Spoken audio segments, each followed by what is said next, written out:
Hi friends इनकी नम्म channel विनायकर चतुर्थी स्पेशला पूरणम कोळुकट्टै தாங்க செய்ய போறோம்। இந்த பூரணம் கொழுக்கட்டை வந்து 10 மணி நேரம் ஆனாலும் அதே சாஃப்ட்னஸோட இருக்கும்। ரேஷன் கடையில கொடுக்கிற புழுங்கல் அரிசியை வச்சு தான் இந்த கொழுக்கட்டை செய்ய போறோம்। இத உள்ளே இருக்கிற பூரணமும் கொஞ்சம் டிஃபரண்டான மெத்தட்ல செய்ய போறோம்। இந்த வருஷம் விநாயகர் சதுர்த்திக்கு இந்த கொழுக்கட்டையை செஞ்சு பாருங்க, ரொம்ப டேஸ்டா இருக்கும், எல்லாரும் நல்லா விரும்பி சாப்பிடுவாங்க। இந்த கொழுக்கட்டை செய்யறதுக்கு தேவையான அளவு புழுங்கல் அரிசியை 3 மணி நேரம் நல்லா ஊற வச்சதுக்கு அப்புறமா மிக்ஸில இந்த மாதிரி அரைச்சு எடுத்துக்கோங்க। கொஞ்சம் கொரகொரன்னு இருக்கிற மாதிரி அரைச்சு எடுத்துக்கணும், ரொம்ப மைய அரைக்க கூடாது, அதே மாதிரி ரொம்ப கொரகொரப்பாவும் இருக்க கூடாது। 1 கப் அளவுக்கு கடலைப்பருப்பை 70% வேக வச்சு எடுத்துக்கோங்க। கடலைப்பருப்பை ரொம்ப சாஃப்டா வேக வைக்க கூடாது, ஒரு 70% போல வேக வச்சு எடுத்துக்கோங்க। இப்போ வந்து ஒரு பேன்ல எண்ணெய் சேர்த்துக்கோங்க।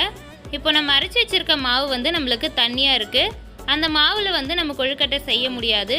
இப்போ வந்து அந்த மாவை நம்ம கெட்டியாக்கணும்। அதுக்காக ஒரு பேனில் எண்ணெய் சேர்த்துட்டு எண்ணெய் நல்லா காஞ்சதுக்கு அப்புறமா நம்ம அரைச்சி வச்சிருக்க மாவு அதில் சேர்த்துக்கலாம்।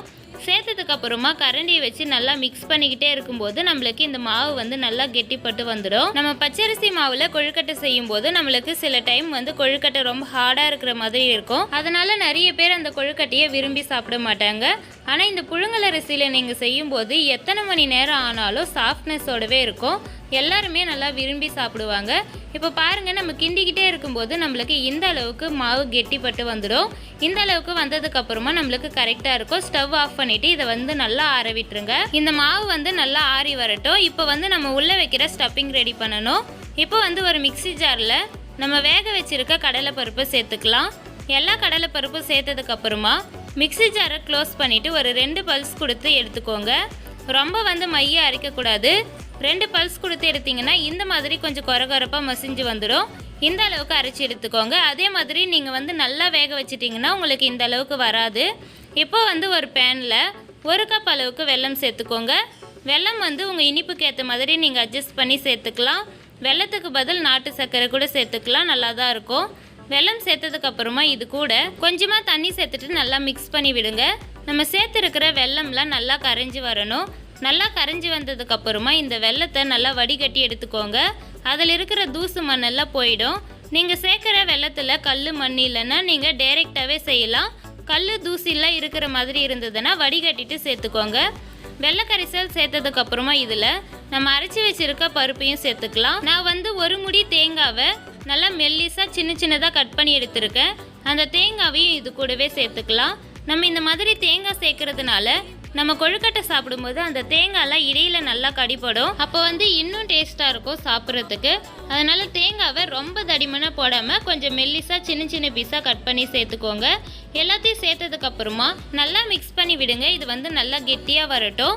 பாருங்கள், இந்த மாதிரி கரண்டி வச்சு நல்லா மிக்ஸ் பண்ணிக்கிட்டே இருக்கும்போது நம்மளுக்கு நல்லா அல்வா பதத்துக்கு வரும்। இந்த பதத்துக்கு வந்தால் கரெக்டாக இருக்கும்। ஸ்டவ் ஆஃப் பண்ணிவிட்டு இதை வந்து நல்லா ஆற விட்டுருங்க।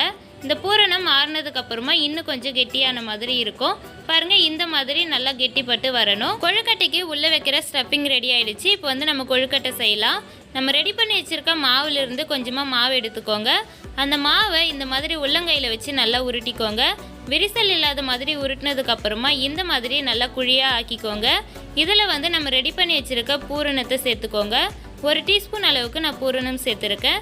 சேர்த்ததுக்கு அப்புறமா இந்த மாதிரி க்ளோஸ் பண்ணிக்கோங்க। க்ளோஸ் பண்ணும்போது அந்த எக்ஸ்ட்ரா வர மாவை இந்த மாதிரி குடிம்பி மாதிரி பண்ணிக்கோங்க। பண்ணிவிட்டு எல்லா சைடும் நல்லா ஷேப் பண்ணிக்கோங்க। இப்போ வந்து நீங்கள் இப்படியே கூட கொழுக்கட்டை செய்யலாம், இல்லை உங்களுக்கு டிசைன் வேணும் மோல்டில் செய்கிற மாதிரி வேணும்னா ஏதாச்சும் ஒரு ஸ்பூன் வச்சு இந்த மாதிரி நல்லா கோடு மாதிரி போட்டு எடுத்துக்கோங்க। இப்போ வந்து நம்ம இன்னொரு டிசைனில் கொழுக்கட்டை செய்ய போகிறோம், அதாவது ரவுண்ட் ஷேப்பில் பண்ண போகிறோம்। இப்போ இந்த மாதிரி நல்லா தட்டினதுக்கப்புறம் அதில் பூரணம் வச்சுக்கோங்க। பூரணம் வச்சுட்டு இந்த மாதிரி நல்லா க்ளோஸ் பண்ணிவிட்டு உள்ளங்கையில் வச்சு நல்லா உருட்டி எடுத்துக்கோங்க।